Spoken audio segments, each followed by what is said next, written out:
seda on enne küsitud ka mu käest, et kumb oli enne muna või kana, aga mul on väga selge vastus sellele. Ennem oli sööt üldse, sellepärast selleks, et üldse siuke asi saab tekkida, muna või kana, peab ju kuskilt süüa ka saama, toita. Väiksena ma tahtsin saada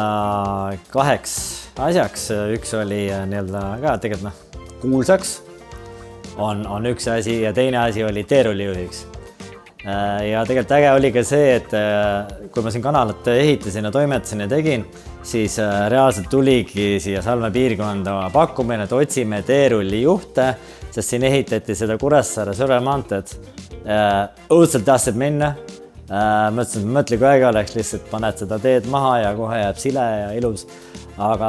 kahjuks kanalas ja laudas oli nii palju tööd, et ei õnnestunud seekord. Ja kuulus ma nüüd juba olen. Mõtlen ikka häid mõtteid, aga tegelikult ikkagi pean ju neid mahekanu ja proovin anda siis inimestele mahetoitu, et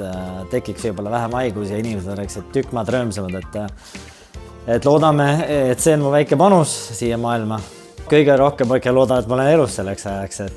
ja selle nimel proovin vaeva näha, aga ma loodan tõesti 10 aasta pärast ei pea raha pärast tööd tegema. Et ma saan teha siis tõesti seda teerullitööd lõpuks hea meelega üle Eesti käid teid silendamas on ja 30 aasta pärast võiks olla ka aktiivselt tegev ja tervislik ikkagi, et suudaks veel tõmmata näiteks 10 lõuga ära, et käsi oleks ikkagi nii tugev ja mõistus oleks ka sama tark, et suudaks lugeda 10. Ma arvan, et viimased 5 aastat, mis ma olen siin lauda algusest saati tekkinud, et iga aasta on tulnud selliseid kogemusi, et ennekõike positiivseid, et näiteks inimeste reaalne tagasiside mulle, see teeb ja positiivne tagasiside ja täiesti tühja koha pealt näiteks, see teeb kirjeldamatult ägedaid ja see võib kõige halvema päeva sul ka teha nii ilusasti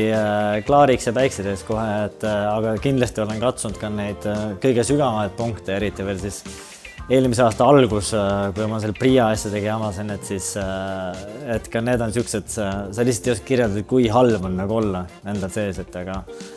need positiivsed on ikkagi mõnusamad ja parem seal meelde jäävad. Mul kunagi isegi olid mingid hobid olemas, jällegi nii, kui ma alustasin enda ettevõtlusega, pereloomisega, majaehitusega, siis on need hobid kõik kadunud.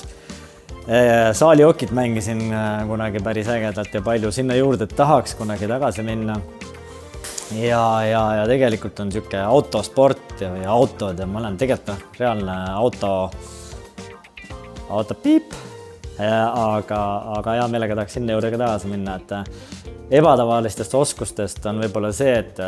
ma suudan Eesti rahva näiteks panna ennast armastama ja ennast ka vihkama samal ajal, et näiteks selle Tanel ja Kanad saatega on niimoodi juhtunud, et inimesed palavalt armastavad ja samas on inimesed, kes on must nii tüdinud, et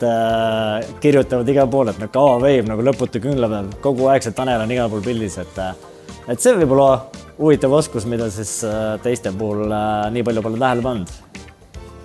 Kui ma raha pärast ei peaks tööl käima, selle nimel ma tegelikult iga päev vaeva näen, et see juhtuks, aga siis ma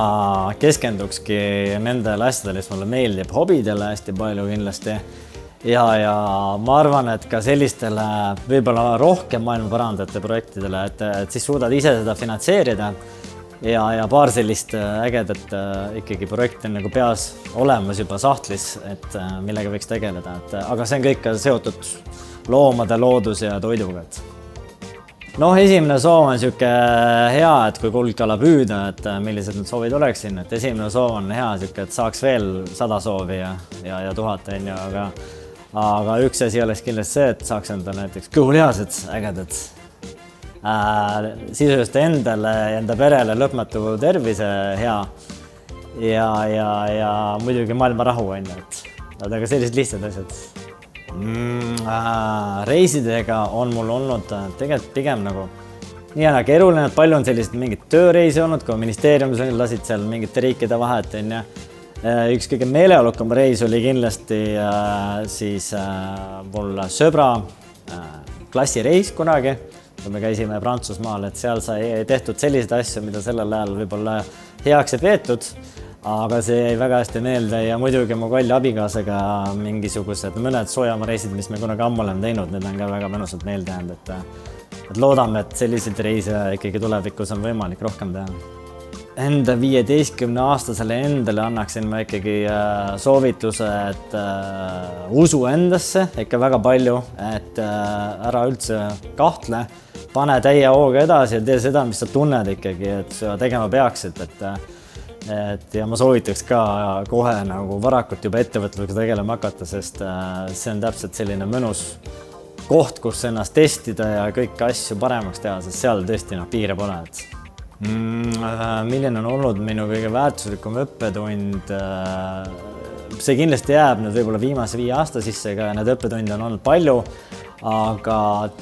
aga laias laastus kõige suurem õppetund on olnud see, et sa võid nagu muretseda, stressata, kõiki asju teha, aga sellest ei sõltu siis asja tulemus või olukorra tulemus. Ja kuna see tihtipeale on see aeg, millest sõltub või siis teiste tehtav töö või olemus, siis kõige lihtsam on seniajani, kui see tulemus kätte jõuab, suhtuda sellesse rahulikult, positiivselt, naeruga ja kui see tulemus kätte jõuab, siis tegutseda vastavalt. Et liiga palju olen ma pidanud nagu endale stressi tekitama täiesti põhjendamatult, et saab ka ilma, saab ka rõõmsalt. See saab olema raske, aga kindlasti on see seda väärt. Kanad olid tegelikult number 1 valik mul siia Saaremaale tulles, et sellega ma ettevõtlusega alustan ja samal ajal, kui ma Saaremaale siis sõitsin oma kogu kolaga sealt Tallinnast, siis tuli mul kõne ja pakuti ühte väga head palgatööd, et ma arvan, et kui poleks muud varianti olnud, siis ma oleks läinud palgatööle, ja võib-olla selle organisatsiooni siis väga ägedaks kasvatanud, aga teistpidi mul on ka hea meel, et need kanad ikkagi jäid mulle, et ma olen saavutanud kindlasti võib-olla rohkem ja iseeneses, kui oleks võib-olla palgatööl seda teinud.